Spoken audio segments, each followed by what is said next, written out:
इस वक्त हम ढग्गर में वार्ड नंबर 1 में मौजूद है, जो कंटेनमेंट जोन है, और इस वार्ड के हम बॉर्डर पे मौजूद हैं, जो डिस्ट्रिक्ट कठुआ, तहसील बनी और ब्लॉक डुगन में पड़ता है। नाजरीन, आज हमारा यहाँ पर विजिट करने का मकसद ये है कि ये इलाका जो है वार्ड नंबर 1 ढग्गर विलेज का कंटेनमेंट जोन में है, और यहाँ के कुछ लोग जो है हमारे साथ बात करने के लिए आए हैं, जिनके कुछ मसाइल हैं, जिनको कुछ मसाइल दरपेश आ रहे हैं। तो आइए इनसे जानते हैं क्या क्या इनको परेशानियों का सामना करना पड़ रहा है। सर, बहुत बहुत स्वागत है आपका न्यूज़ीरा 24/7 में। शुक्रिया सर, आप हमारे ढग्गर में आए वार्ड नंबर 1 में, आपका बहुत बहुत शुक्रिया। तो सर बताएं, किस तरह की मुसीबतों का, परेशानियों का आपको जो है सामना करना पड़ रहा है? सबसे पहले मैं आपको एक बात बता दूं कि 17 मई को हमारे जहां डॉक्टरों की कुछ टीम आई, जिन्होंने रैपिड टेस्टिंग जहां पे की, कोई 50 के करीब टेस्टिंग की, जिसमें से 13 जो थे वो कोरोना पॉजिटिव के केस आए जहाँ पे। उसके बाद पूरे इलाके की कोई भी टेस्टिंग जो थी वो नहीं की गई। और क्या ये 13 लोग बाकी लोगों से संक्रमित नहीं हुए थे? मैं ये एडमिनिस्ट्रेशन से पूछना चाहता हूँ। और इन लोगों की टेस्टिंग जो थी वो क्यों नहीं हुई? वो तो सर, जिनके जो पॉजिटिव आए, जो केसेस पॉजिटिव आए, उनको किस तरह की फैसिलिटी प्रोवाइड की गई? सैनिटाइजर किस तरह से इस वार्ड में करवाया गया? इस पर थोड़ी वजाहत करवाएं। सर, मैं आपको बता दूं कि हमारे वार्ड में कोई या किसी भी किस्म का सैनिटाइजेशन नहीं हुआ। उसके अलावा हमारे वार्ड के जो कुछ लोग थे जो कि पॉजिटिव आए थे, उनको बहुत दिक्कतों का सामना करना पड़ा है, क्योंकि ना तो उनको राशन प्रोवाइड किया गया, ना ही कोई दूसरी फैसिलिटी, और ना ही वार्ड नंबर 2 में हमको जाने की इजाज़त जो थी वो दी गई, क्योंकि हम लोगों को सब्जी या राशन लाने के लिए वार्ड नंबर 2 और 3 में जाना पड़ता है, और हम लोग वहाँ पे नहीं जा सकते थे क्योंकि पुलिस वालों का जो था वो पहरा लगा हुआ था। लोगों को बहुत ही मुसीबतों का सामना करना पड़ा है। हमारे साथ और भी मेहमान बात करने के लिए हैं, यहाँ के जो मुकामी हैं, इनसे बात करते हैं, क्या कुछ इनका कहना है। सर, बहुत बहुत स्वागत है आपका न्यूज़ीरा 24/7 में। बताइए सर, आप किस किस्म की आपको परेशानियों का जो है वो सामना करना पड़ा? सामना तो मैं बहुत शुक्रगुजार हूँ सबसे पहले आप लोगों का, कि जो यहाँ पर हमारे वार्ड नंबर 1 में आए हैं साइड पर, तो मैं आपका बहुत शुक्रगुजार हूँ। तो जैसे कि पहले मेरे साथी ने बयान दिया, तो मैं उनके हक में भी बोलता हूँ कि वाकया ठीक है, इनकी जो आवाज़ है वो बहुत अच्छी है, पढ़े लिखे हैं, ये स्टूडेंट हैं। तो मैं रिटायर्ड टीचर हूँ और चेयरमैन भी रहा हूँ पीछे। तो बात यूँ है कि हम धन्यवाद सब लोगों का करते हैं, हमारी किसी से दुश्मनी नहीं है, क्या हेल्थ वालों से, क्या पुलिस वालों से। लेकिन अफसोस ये है कि जो हमारे जोन में पॉजिटिव आए थे, 50 का टेस्ट हुआ था, जिनमें के 13 जो थे वो पॉजिटिव निकले हैं। तो लिहाजा उनके लिए सुविधा जो थी वो गवर्नमेंट से कुछ नहीं मिली है।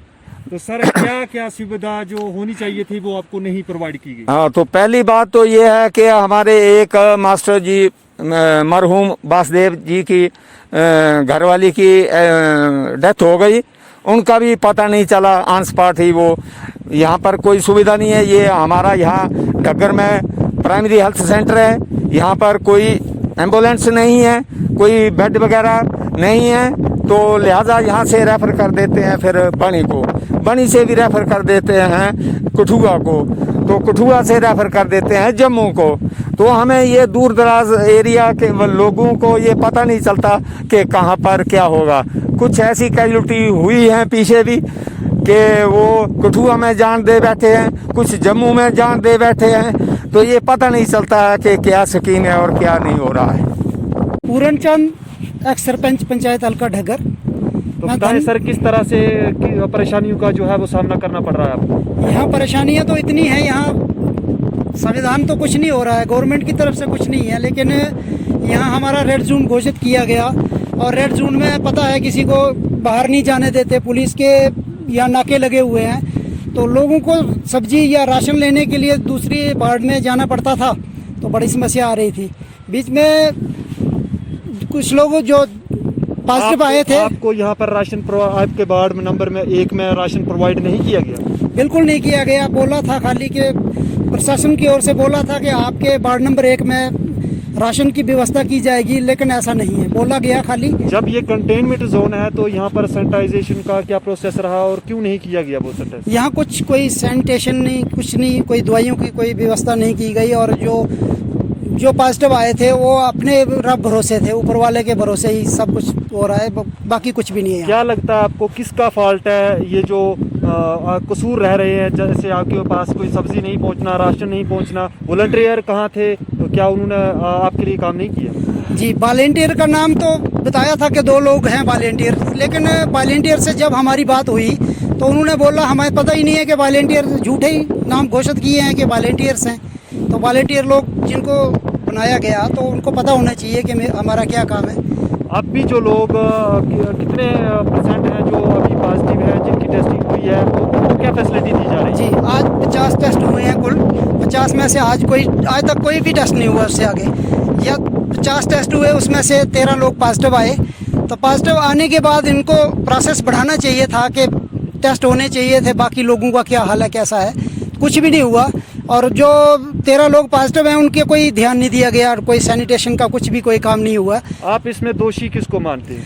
हमारा प्रशासन जो है इसमें सबसे ज़्यादा डिफॉल्टर है, जो खाली घोषणा करते हैं और धारा 144 लगाते हैं, यहाँ बाकी बाहर निकलने नहीं देते हैं। और हायर एडमिनिस्ट्रेशन से अब क्या आप अपील करेंगे? हायर एडमिनिस्ट्रेशन से मैं ये अपील करता हूँ कि अगर ऐसे वारदात कहीं भी और भी होती हैं तो कम से कम मेडिकल फैसिलिटी वगैरह या आगे पीछे जाने की जो फैसिलिटी है वो प्रोवाइड होनी चाहिए, और ऐसा आइंदा ना हो।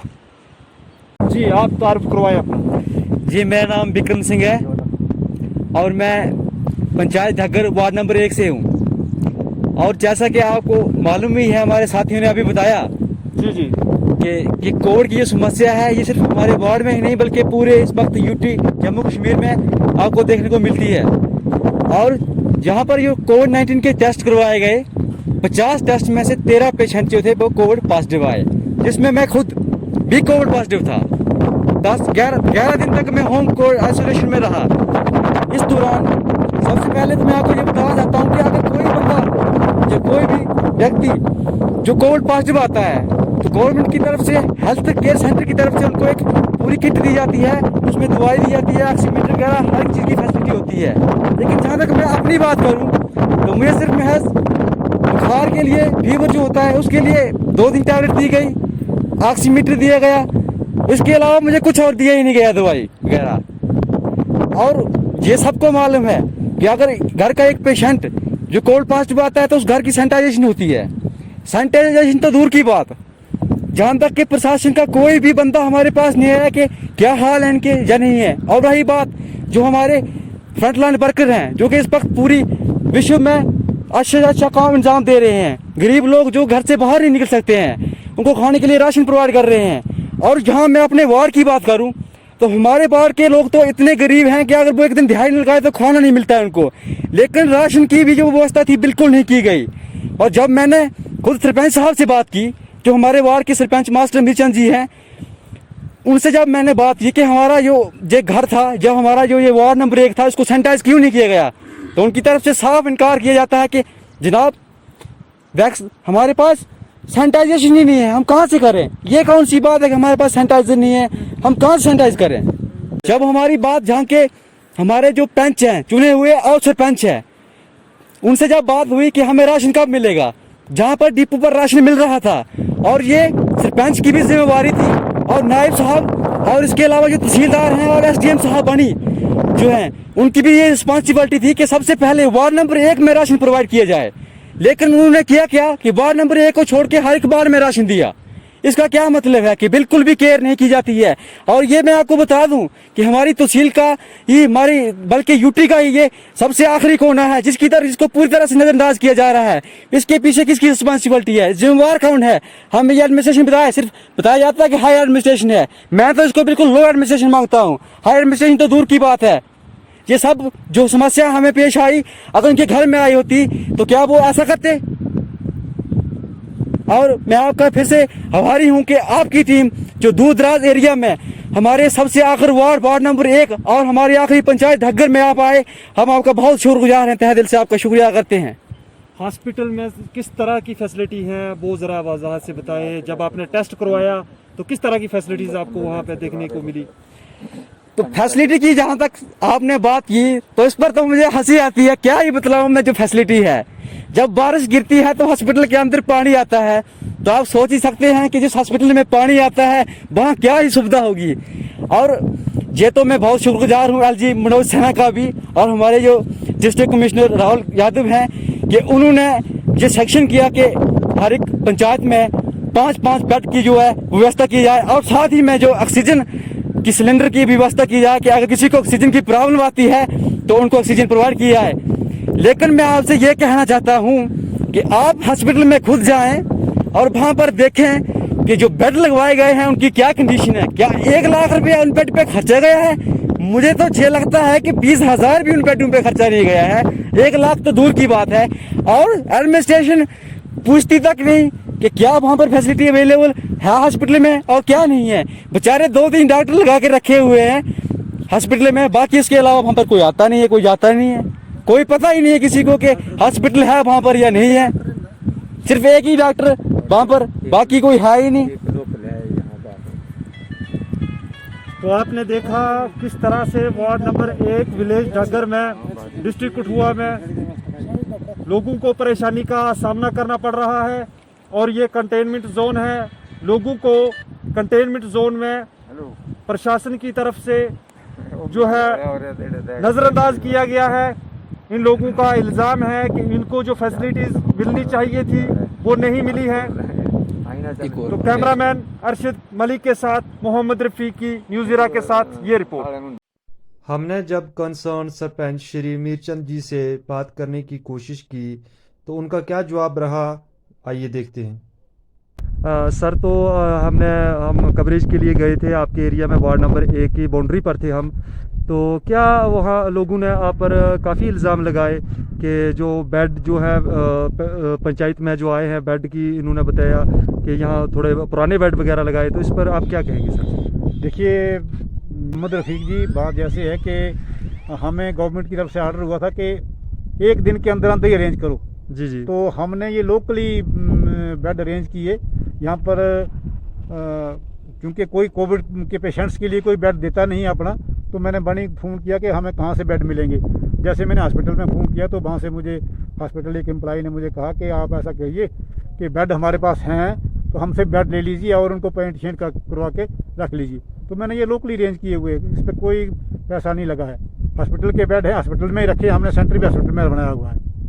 दूसरा इल्ज़ाम ये लगा रहे थे वो लोग कि राशन जो है उनको कंटेनमेंट जोन में प्रोवाइड नहीं किया गया। राशन सप्लाई करना मेरा काम नहीं है, वो डिपार्टमेंट का काम है, वो उनसे पूछ लीजिए आप डिपार्टमेंट क्या कहता है। हाँ, मैंने अपनी तरफ से कोशिश की हुई है कि इनको राशन वहाँ मिले, लेकिन डिपार्टमेंट की मजबूरी थी, वो वहाँ उनके घरों तक नहीं पहुँचा सकी। सर, वीडियो डोगन बात कर रहे हैं? जी सर। सर, मैं न्यूज़ ज़ीरा से बात कर रहा हूँ, मोहम्मद रफ़ीक रिपोर्टर। जी जी। सर, हमने विज़िट किया ना ढग्गर का एरिया, तो उधर जब हमने विज़िट किया तो लोगों ने बताया कि उनको राशन की जो फैसिलिटी थी वो प्रोवाइड नहीं की और वो जो एरिया सैनिटाइज नहीं किया गया। तो वो क्यों नहीं किया गया सर? राशन की सप्लाई तो भेजी है हमने, राशन सामने विजिट बात करो उनके पास। यानी वो सोल्यूशन तो उन्होंने देना था, लेकिन इन्होंने कल के लिए रखा था टाइम सर, वो करा दे।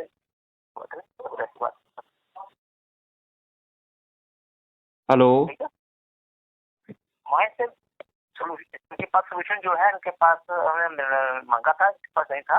जी जी। तो हम मंगवा रहे हैं सिर्फ हुआ से जी जी। आता है, हम सब करवा देते हैं वहाँ, तो करवा देते हैं वहाँ से। ठीक है सर, ठीक है। आपके पास अवेलेबल नहीं था तो इसलिए। हेलो। हाँ सर, हमने चलोग में करवा दी थी हमने। हाँ जी, चलोग में नहीं, मैं बात कर रहा हूँ ढग्गर की सर, वार्ड नंबर 1 में जो कंटेनमेंट जोन थी ना। हाँ, तो हम कल करवा देंगे सर, ठीक है। अगर आज ही है सर आप? हाँ जी, हाँ जी, आज मैं गया था ना उधर, तो उन्होंने मुझे बुलाया था कि हमें समस्या आ रही है। हाँ ठीक है सर, हम करवा देते हैं, हम करके वहाँ से, ठीक है। ठीक है सर, ठीक है, शुक्रिया सर, शुक्रिया। अभी मैं बीएमओ से करता हूँ, फोन भी कर लेता हूँ। Okay okay okay sir, okay sir.